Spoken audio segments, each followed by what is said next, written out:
അന്നെന്തോ അത് ഇതുപോലത്തെ പുകിലൊന്നും ആയില്ല. പിന്നെ ഇന്ന് വരെ അങ്ങനെ ഒരു സാധനങ്ങളെ ഞങ്ങൾ ആ വഴിക്ക് കണ്ടിട്ടില്ല. അപ്പൊ ഈ ഭാഷയെ മനസ്സിലാവച്ചാൽ ഇതും ചെയ്യാൻ നമ്മൾ നിർബന്ധിതരാകും, നാട്ടുകാരെന്ന നിലയില്, ഹിന്ദു എന്ന നിലയില്. കാരണം ഒരു ഹിന്ദു മതം മാറിപ്പോയാൽ ഒരു ഹിന്ദു കുറയല്ല ചെയ്യണത്, രാഷ്ട്രത്തിനൊരു ശത്രു സൃഷ്ടിക്കപ്പെടുക ചെയ്യണത്. അനുഭവങ്ങൾ പഠിപ്പിക്കുന്നത് അതാണ്. രാഷ്ട്രത്തിനൊരു ശത്രുവിന്റെ എണ്ണം കൂട്ടാൻ ഞങ്ങൾ ഇനി സമ്മതിക്കില്ല. ഞങ്ങളുടെ എണ്ണം കുറയുന്നതുകൊണ്ട് ഞങ്ങൾക്ക് പരിഭ്രമമൊന്നുമില്ല. ഉള്ളവർക്ക് ആത്മബലം ഉണ്ടായാൽ മതി. പക്ഷേ ഒരെണ്ണം കുറഞ്ഞാൽ അത് രാഷ്ട്രത്തിന്റെ ശത്രുവായി മാറുന്നു. നാഗാലാൻഡിലായാലും ആസാമിലായാലും മിസോറാമിലായാലും ഇന്നത്തെ പാകിസ്ഥാനിലായാലും ബംഗ്ലാദേശിലായാലും അനുഭവം നമ്മെ പഠിപ്പിക്കുന്നതാണ്. എന്തിന് ഭാരതാംബ വെട്ടിമുറിച്ചു? എന്തിനെ മുറിച്ചത്? ഇന്ത്യയുടെ വലതു തോളിലും ഇടതുകക്ഷത്തും ഹിന്ദുവിന്റെ എണ്ണം ഒരൽപ്പം കുറവായി പോയി. അവിടെ വെട്ടിമുറിച്ച് എണ്ണി തലയാവില്ല, എണ്ണി ഉണ്ടാവില്ല. കാരണം തല എണ്ണിയ മതം ഏതാന്നറിയില്ല, വേറെ ചിലത് എണ്ണണ്ടീരും. അതെണ്ണി ഭാഗം മേടിച്ചു കൊണ്ടുപോയില്ലേ നിങ്ങള്? ഹിന്ദുവാണോ മുസ്ലിം ആണോ എന്ന് എണ്ണി നോക്കിയിട്ട് ഭാഗം മേടിച്ചു കൊണ്ടുപോയില്ലേ? അതിൽ നിന്ന് പാഠം പഠിക്കണ ഹിന്ദു. ഒരെണ്ണം കുറയുമ്പോ അപ്പുറത്തൊരു ശത്രു കൂടുന്നു. ഇനിയും രാഷ്ട്രം വിഭജിക്കേണ്ടി വരും. അതൊഴിവാക്കാൻ നമുക്ക് സർവശക്തിയും സമാഹരിച്ചേ പറ്റൂ. അപ്പുറത്ത് ശത്രുവിന്റെ എണ്ണം കൂട്ടിയാ പറ്റില്ല. നമ്മൾ വളരെയധികം ബോധവാന്മാരാവണം. ഈ കന്യാസ്ത്രീകളുടെ മായാജാലങ്ങളിൽ വീഴുന്നതിൽ രാഷ്ട്രീയക്കാര് മാത്രമല്ല. അയ്യോ പാമേ, ഇവര് കർത്താവിന്റെ മണവാട്ടിമാര് ജീവകാരുണ്യ ചെയ്യണമെന്ന് പറയണ കുറെ ജന്തുക്കളുണ്ട്. തിരിച്ചറിവില്ലാത്ത കുറെ ജന്തുക്കളുണ്ട്. അവർക്കാണ് ആദ്യം രാഷ്ട്രീയക്കാരൊക്കെ. കാരണം അവന് നല്ലോണം അറിയാം. മാർക്സിസ്റ്റ് പാർട്ടിക്ക് നല്ലോണം അറിയാവുന്നതുകൊണ്ട് അവൻ ലിറ്റിൽ ഫ്ലവർ അങ്കമാലി അടിച്ചു തകർത്തതും മറ്റേടത്ത് പോയി നേരത്തെ ഹരിയേട്ടൻ പറഞ്ഞ കാര്യമൊക്കെ ചെയ്തത്. ഇപ്പൊ അവന് 10 വോട്ട് വേണം. അതിന്റെ കളി അവൻ കളിക്കണത്. പക്ഷെ ഇത് അറിയാത്ത കുറെ ജന്തുക്കളുണ്ട്. അവർക്ക് ഇതിന് ബോധം വരണം ഇവരെന്താ ചെയ്യണമെന്നുള്ളത്. ഇപ്പൊ ഞാൻ നേരത്തെ പറഞ്ഞ മദർ തെരേസ കൽക്കത്തയിലെ അഗതികളുടെ അമ്മയായിട്ട് വാണു. കൽക്കത്തയിലെ പാവങ്ങൾക്ക് ഒരു നേരത്തെ കഞ്ഞി കുടിക്കാനെങ്കിലും വഴിയുണ്ടായിരുന്നു. കൽക്കത്തയുടെ തൊട്ട അയലോക്കാ ബംഗ്ലാദേശ്. അവിടെ പട്ടിണിയിൽ കിടന്ന് ആറാടാണ്. എന്തേ തിരിഞ്ഞു നോക്കാഞ്ഞ്? ഈ പാവങ്ങളുടെ അമ്മ അതിർത്തി ഒന്നും അപ്പുറം കടന്നില്ലല്ലോ. കടന്നാ വിവരറിയും. അത് മുസ്ലിം രാഷ്ട്രമാണ്. കടന്നാ വിവരറിയും. ഇവിടെ നിങ്ങൾ പട്ടാമ്പിയിലേക്ക്, എന്റെ നാട് പട്ടാമ്പി ഷൊർണൂർ ഭാഗത്തേക്ക് വരും. നേരം വെളിച്ചാമ്പ് വരണം. വടക്കോട്ട് വണ്ടി പോകുന്ന സമയത്ത് വരണം. കോഴിക്കോട്ടേക്കുള്ള വണ്ടികൾ പോകുന്ന സമയത്ത് വരണം. റെയിൽവേ സ്റ്റേഷനില് തിരൂര്, താനൂര്, പരപ്പനങ്ങാടി ഭാഗങ്ങളിലെ സമ്പന്നന്റെ വീട്ടിലേക്ക് പിച്ച തണ്ടാൻ പോകുന്ന മുസ്ലിം സഹോദരിമാരെ ഞാൻ കാണിച്ചു തരാം. നിരയായിട്ട് രാവിലത്തെ വണ്ടിക്ക് പോവാണ്. തിരൂര്, താനൂര്, ഭാഗങ്ങളിലേക്ക്, പരപ്പനങ്ങാടി ഭാഗങ്ങളിലേക്ക്. എന്തേ അരിയും പയറും പാൽപ്പൊടിയായിട്ട് അവരുടെ ഇടയിൽ പോവാത്തത്? നേരത്തെ പറഞ്ഞ തന്നെയാ, പോവാനേ പറ്റുമോ? തിരിച്ചു വരാൻ പറ്റില്ല. ഹിന്ദുവിന്റെ ബോധക്കടൊന്നും അവർക്കില്ല. അവര് വിവരം പഠിപ്പിച്ചു വിടും. അവിടെ ജീവകാരുണ്യ പ്രവർത്തനമായിട്ട് ചെന്നാൽ വിവരം പഠിപ്പിച്ചു വിടും. പാകിസ്ഥാനിലെ വിവരം അറിയാലോ എന്തേണ്ടായി എന്ന്. അവിടെ കുരിശെന്ന് കേട്ടാ വെട്ടാ. അത് കേൾക്കുക വേണ്ടുള്ളൂ. മതേതരന്മാർക്ക് ചെന്ന് നോക്കാൻ വളരെ അടുത്ത നാടാണല്ലോ. ഇവിടെ വലിയൊരു കുരിശുണ്ടാക്കിയിട്ട് ഈ ഹിന്ദുവിനെ ഒക്കെ കൂടി അതുമ്മ തറച്ചു കൊല്ലാന്ന് വിചാരിക്കണ്ട. ആ കാലമൊക്കെ കഴിഞ്ഞു. നിങ്ങൾക്ക് നിങ്ങളുടെ കർത്താവിനെ പോലും രക്ഷിക്കാൻ പറ്റിയില്ല. അതുകൊണ്ട് ഞങ്ങളെ രക്ഷിക്കണ്ട. നിങ്ങള് പട്ടിണിയിൽ നിന്നോ പരിവട്ടത്തിൽ നിന്നോ ഞങ്ങളെ രക്ഷിക്കണ്ട. അത് ഞങ്ങൾ സ്വയം രക്ഷപ്പെടാം. ഹിന്ദുവിന്റെ എല്ലാ പരാധീനതകളും തീർത്തത് ഹിന്ദുവാണ്. അവന് തെറ്റുകൾ ഒരുപാട് പറ്റിയിട്ടുണ്ട്. ഇടക്കാലത്ത് ജാതി വ്യവസ്ഥ ഉണ്ടായിട്ടുണ്ട്. ഒരുപാട് അനാചാരങ്ങൾ അവനുണ്ടായിട്ടുണ്ട്. അതൊക്കെ തീർത്തത് ഹിന്ദു സ്വന്തമാണ്. മാർക്സിസ്റ്റുകാരൻ മസിൽ പിടിക്കണ്ട. ഞങ്ങളുടെ ഇടങ്ങളിലൊക്കെ മസിൽ പിടിക്കാറുണ്ട്.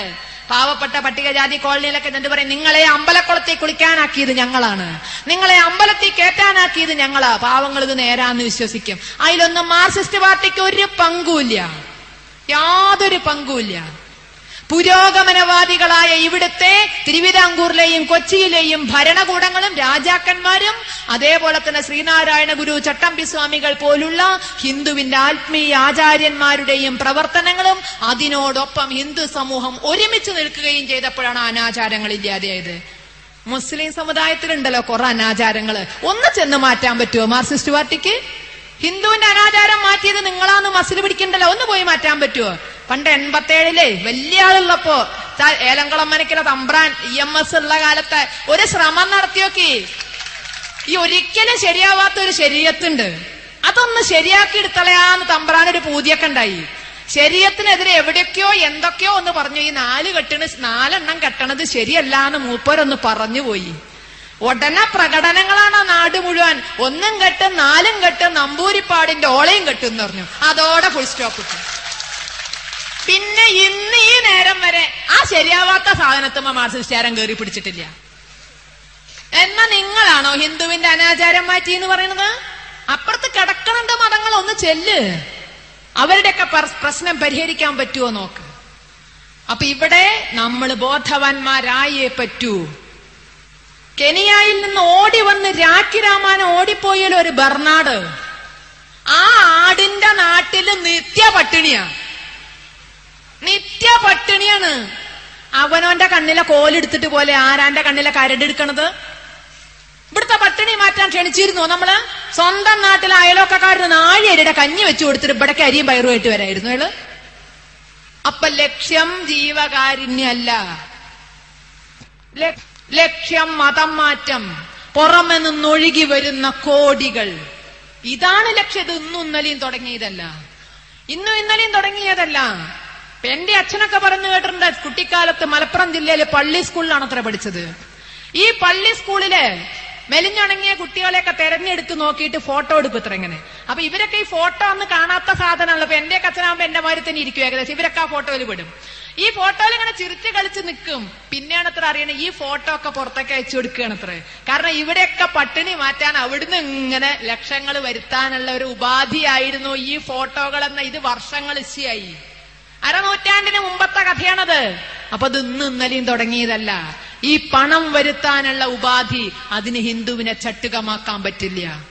നമ്മൾ ബോധവാന്മാരായേ പറ്റൂ. ഒരു കോളനിയിലും അല്ലെങ്കിൽ ഒരു ഹിന്ദു വീട്ടിലും ഈ ജീവകാരുണ്യവുമായിട്ട് വരരുത്. അതിനുള്ള തന്റെ ഇനി അവർക്കുണ്ടാകരുത്.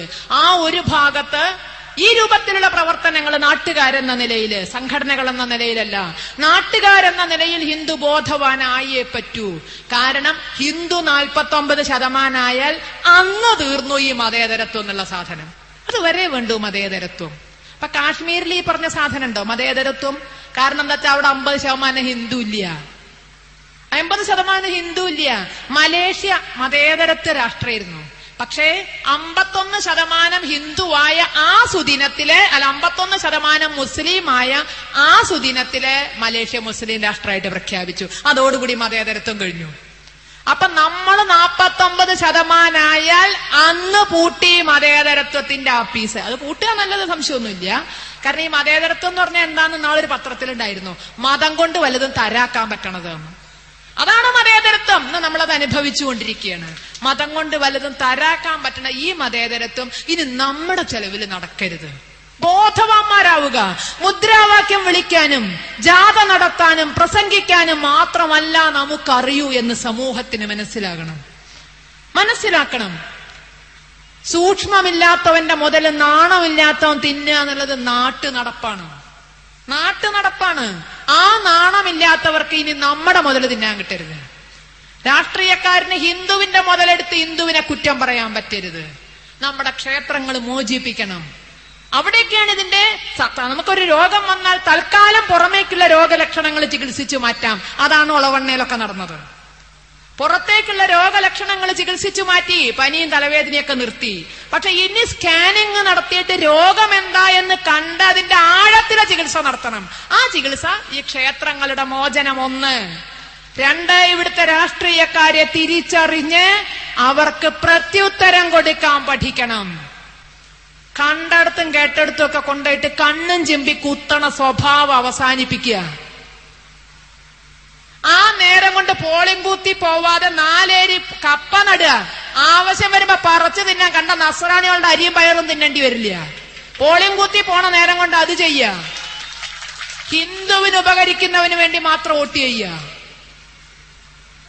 അതല്ല എങ്കിൽ നാളെ നമുക്ക് ജീവിക്കാൻ പറ്റില്ല ഇവിടെ. അപ്പൊ നിങ്ങൾ കണ്ടില്ലേ നരേന്ദ്രൻ കമ്മീഷൻ റിപ്പോർട്ടിന്റെ ഒക്കെ അവസ്ഥ?